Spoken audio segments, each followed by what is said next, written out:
Hi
people!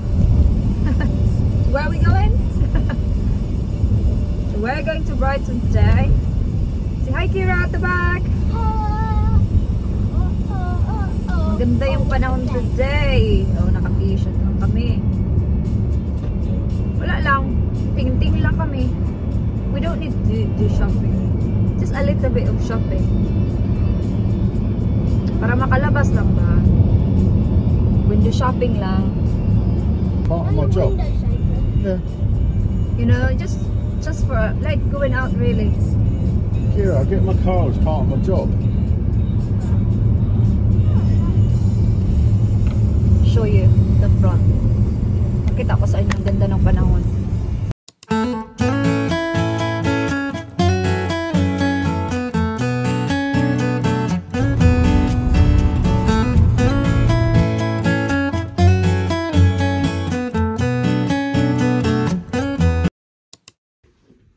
Nandito kami sa sa bike shop. Si Kira na initan, tinanggal yung jacket. Sabi ni Kira, Mami, Daddy, can you get this? Si Dave nagtingin-tingin ng bike. Mag-ano na ata siya, healthy living na talaga siya, no? Mamahal pa naman ito. 1,600, 1,500, 12. Oh my God, I love this bike. Nandito kami ngayon sa HomeSense. Kasi, this is like a room spray, is it? Ang bango. This smells really good, Bob. Ang dami kasi nilang kandila dito. 11 pa kasi mag-open yung mga shop kasi naglibot-libot lang muna kami. Ito lang yung open pa. Pero yung mall talaga is 11. Dad, I smell candles. Mommy, smell this one. Smell this one, Bob. It's really good. Smell it. I've smelled that. I've smelled that. It smells really good. Oh, they smell so good. Pakita Can ko we sa get? inyo. Tingnan nyo, ang daming mga kandila, oh. Can you help have a look? Mom, smell that one. Ayan, tingnan nyo, mga sale, mga clearance. Mga sale sila lahat. Ako nang bumili ng mga gamit kasi nag-declutter na nga ako. Ayoko nang maraming gamit. Mga mura na yan, oh. 5 pounds. Ito maganda to, oh. 11 pounds na lang. Nandito kami ngayon sa White Company. Kasi bibili ako ng room spray. Tag 18 pounds siya. Ganun lang. Kami sa H&M. So, tinry ni Kira itong stitch. Yeah, we keep that one. Yeah, and then try the rest. May tripod talaga kami dito. Do you like this one? Yes. Okay. Turn around, turn around. Wow. You sure, Bob? Okay, let's keep that one then. Next outfit. That's nice, yeah? Turn around, Bob. Perfect. You keep that. Yeah? Okay. Tingnan nyo, oh, meron sila ditong balanghoy. At ito din sa Bisaya, kuryoso. Kamote. Tingnan nyo. Marami. Mga gulay. Nandyan kasi sila dito sa Primark. So dito lang muna ako sa labas. So nandito na kami ngayon sa car park pa. So hindi na ako nakapag-vlog. Kasi marami akong bit-bit. Kunti lang naman yung shopping namin. Pero syempre, hinawakan po din si Kira. Kasi di pumunta dun sa may holiday ba place ng... Yung magtanong ka about holiday niya. Sila yung titingin para sa holiday mo, ganun. So, pumunta siya doon. And then, kami ni Kira, pumunta kami sa White Company. Mabango yung mga room spray ng White Company. Yun nga lang, medyo mahal. Well, hindi naman ako all the time bumibili doon kasi nga namamahalan ako. Pakita ko sa inyo, mamaya itry ko din to sa kwarto. And then pumunta kami sa H&M. Ito yung mga binili namin si Kira ng mga damit niya kasi pang summer na sa likod. So yung binayaran ko doon 97 pounds. Tapos pumunta kami sa Primark.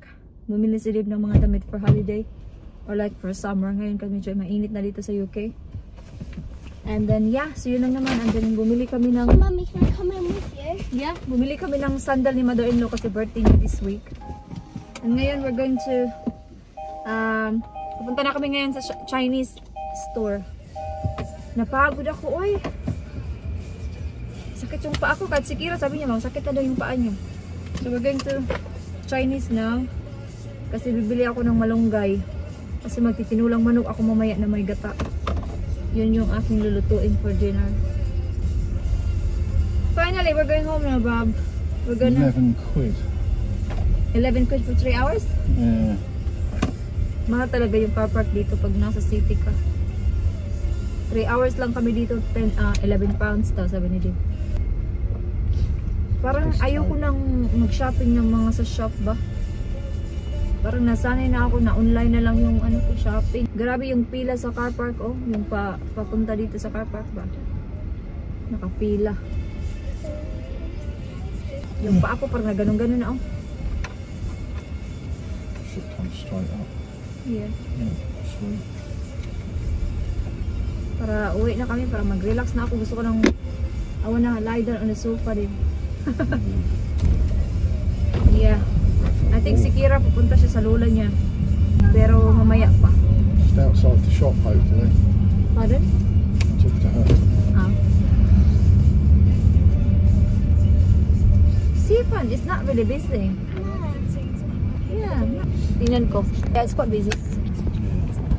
Ito yung Brighton Seafront. Oh. Kala ko hindi busy. Marami palang tao dito banda. Don't take too long in this shop. I'm not supposed to park in this road, right? Yeah. Just to get malunggay, really. Yes, I know. And then home time. Sabi ni Dave, kailangan ko magmadali kasi bawal mag-park dito sa labas ng shop. So, nandito na kami ngayon sa bahay. Hindi na ako nag-vlog on the way kasi inaantok ako. Medyo nakatulog na ako. Pupunta ako sa shop, diba? Sabi ko, bibili ako ng malunggay. So, wala silang malunggay. So, para may something naman ako nabilhin, no? Bili na lang ako ng bagoong. Yan na lang yung lutuin ko mamaya. Tapos bumili din ako ng ginger. Then, pupunta kami sa White Company. I-try nyo yung room spray ng White Company. So, ito is 20 pounds. Yung gamit ko before, 18 pounds. Pero gusto ko kasi i-try ito. Kasi para siyang perfume yung packaging niya ba.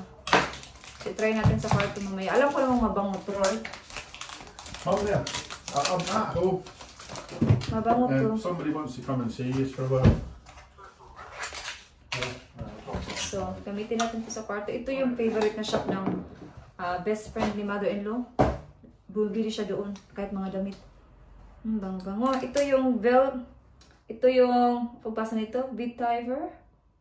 Basta ito. Ito siya, oh. Ganda, no? Ganda na packaging niya, para siyang Jo Malone na white version. Siyempre, i-keep natin tong... Never mind that. I've got my hat. Siyempre, i-keep natin tong bag. Kasi diba, binayaran nating bag na yan. So, dito lang muna to. Kasi gagamitin ko yung mamaya. Yes, Bob? Can I change my outfit? That I don't want to wear a So, Okay, you can wear it because it's a bit hot now.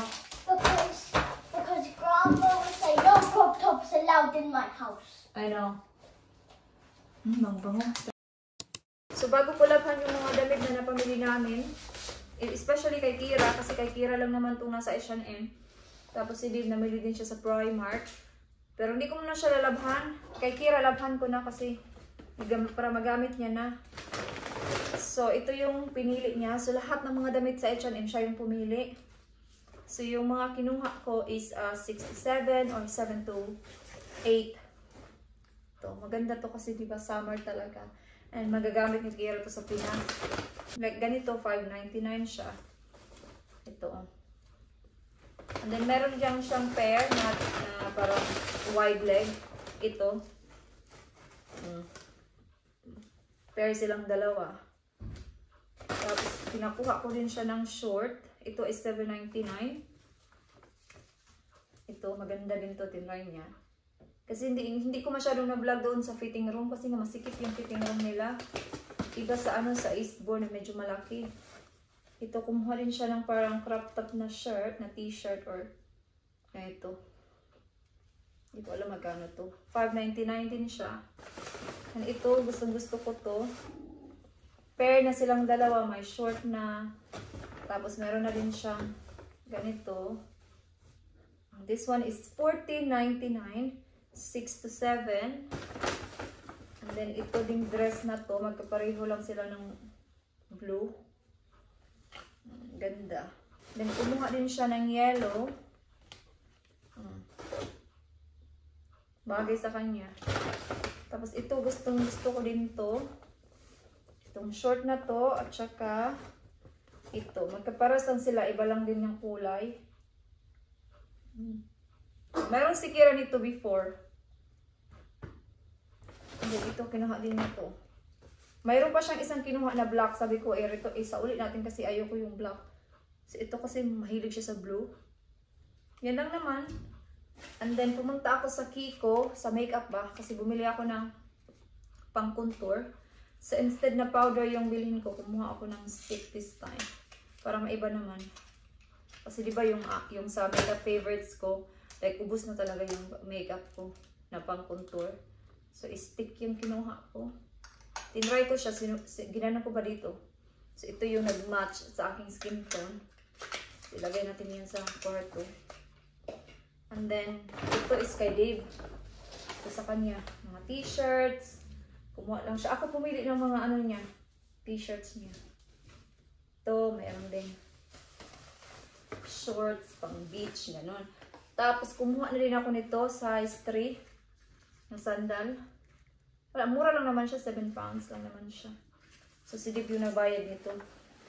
Sabi niya, kumuha ka pa ng iba. Kasi sabi ko, wala naman akong kailangan. So, hindi ako bumili. Hintayin ko na lang pag kailangan ko na talaga yung summer. But after summer, kasi maraming sale. Ngayon kasi hindi pa maraming sale. As in, walang sale talaga. Like kay Kira, mga to. Lahat ng, like ito kay Kira, mga original price to. So, ganda. Ito yung gagamitin ko pag mag-holiday kami. Diba? But ngayon kasi maganda na talaga yung panahon. Kaya sabi ko kay, bilhin na natin si Kira ng mga damit. Ang nanay, walang nabili.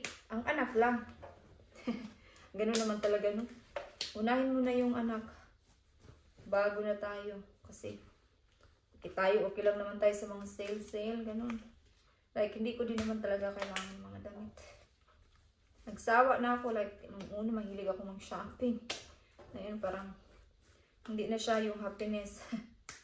Bumibili na lang ako pag kailangan. Pag mayroon akong gusto talaga. Yeah, so ready na itong labhan. And then, tapon natin sa basura. Labhan ko na to kasi hindi na itong i-return ni Kira kasi sinukat niya to lahat. Okay?